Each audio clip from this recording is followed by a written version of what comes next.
What's your favorite fun fact about the human body? I've always thought that it's strange that our brain controls everything in our body, but when something hurts or we are ill, we do not know what exactly hurts without medical research. It's like our brain knows everything and at the same time nothing. I bet the brain knows, it's just keeping things from us. Your stomach constantly produces layers of mucus so it doesn't digest itself. Tell me something else, I don't know, something less disturbing. That without its lens, the human eye can see some of the UV spectrum. I had the lens in my right eye removed and I can 100% confirm this. Seeing those black lights is kinda trippy. The human body has a diving reflex that allows us to hold our breaths longer underwater than on land. There is a lot more to it, but two other major changes when you are submerged in water are that your heartbeat slows and your blood vessels in your extremities contract.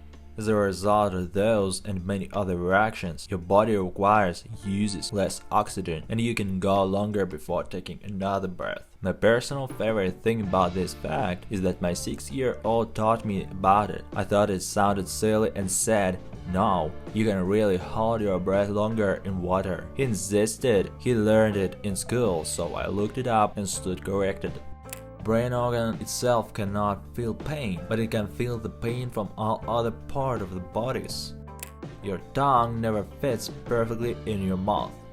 There are more bacteria cells than human cells in your body, so really, at a cellular level, you are more bacteria than person. My ex was right.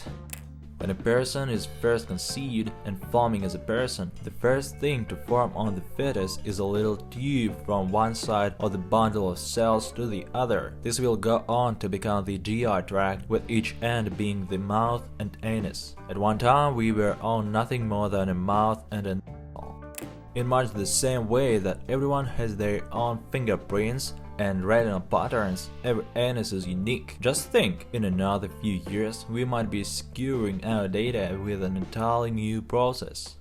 When a baby drinks their mother's breast milk, and let's just say this baby has an iron deficiency, the breast will pick this up through leftover saliva and make more iron for the baby. This happens with most things babies need. I just chose iron as an example. Babies have more bones than adults. Is this because of growth plates of baby teeth or something else?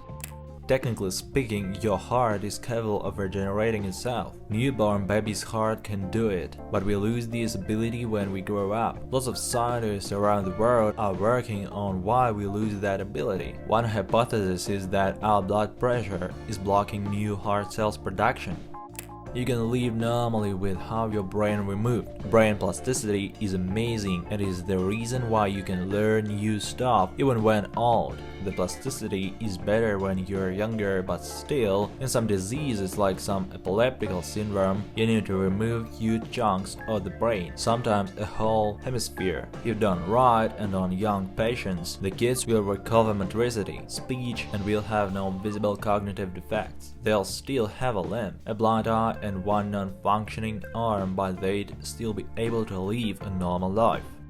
Adrenaline is one hell of a drug. Our muscles work at a fraction of their total capacity, and adrenaline pretty much lifts all these blocks, but it can cause damage. You cannot intentionally move your eyes around in smooth motion. You have to actually see something. For example, a fly flying around. For this to happen, edit. Keeping your eyes focused on a stationary object and moving your head is not the same thing. This is controlled by sensory input from the vestibular organs, and crossing your eyes or focusing defeats the purpose of having eyes. I was a bit unclear in my up. You cannot intentionally drag an imaginary moving object with smooth and continuous eye motion. You have to actually see a moving object for this to be possible. What the actual heck? You are just a little bit taller in the morning than you are at night. Spawn compression from gravity. So staying up all night often will make you shorter. When you breathe out through your nose, you're supposed to smell the scent of your lungs. However, your body is so used to the smell that it ignores it. People on average fart approximately 12 times. They once ate nothing but soup for lunch for a week. and on the Thursday I went out with some friends for the evening and had to excuse myself and go home because my lower gut hurt so much that I thought I was gonna piss fizzy gravy out of my. When I got home, I went for a poop and farted for half a minute straight. It was astounding, cathartic, and really impressive.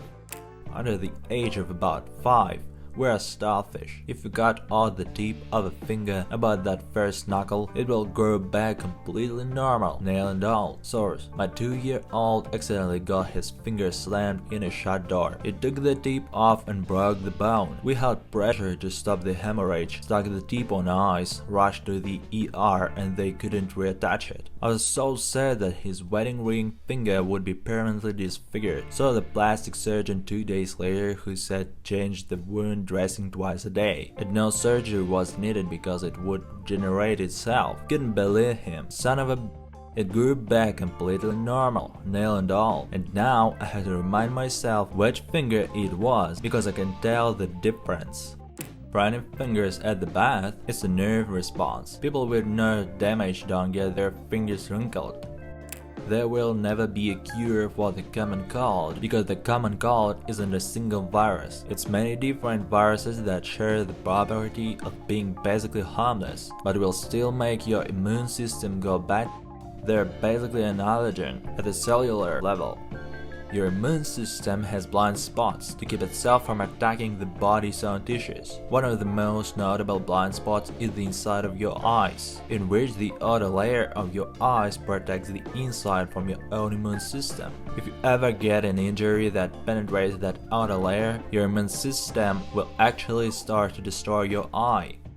You know how some people will fall asleep while traveling almost immediately? Well, it's a form of motion sickness. Instead of throwing up, some people will fall into a coma-like sleep. Both sleeping and throwing up are caused by the same thing though. The body thinks it's been poisoned. So, if you have motion sickness and hate throwing up, try to get yourself to fall asleep instead. More than likely, you will actually fall asleep and be fine when the journey ends.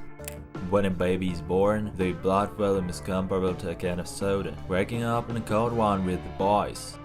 You can suffer so much injury that your body is like, wow, what the f***, shut down everything. Then you go to sleep a while until your body thinks it won't die the second it wakes up. Had this happen last year when I had the flu. I passed out in the hall and broke my glasses. Later, my doc said it was my body's way of taking 5.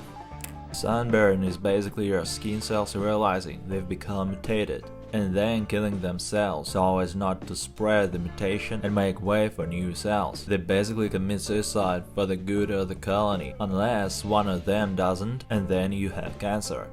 First up, I'm not a doctor. The following was explained to me when I volunteered at a hospice. A doctor simplified this so anyone could understand. The brain is a wonderful thing. It will do everything it can to prevent you from dying. When you are dying slowly, say from a terminal illness maybe, when your brain realizes something is wrong, it immediately goes into lifeboat mode. So it decides where the blood should go. Have you ever noticed that people in palliative care don't want to eat? It's mostly because the brain understands you can go like a month without eating. Your stomach is important, but if its main function is to digest food and tell you when you're hungry and not to keep you alive, then it loses some of the regular blood flow to other more vital organs like the brain and lungs. You can live without eating, but in the short term you can go a while without it. As your days become more and more numbered, your senses will start failing you ultimately because the brain is having to keep you alive by taking blood away from various things and sending it to the more vital parts. Your brain loves you, take care of it.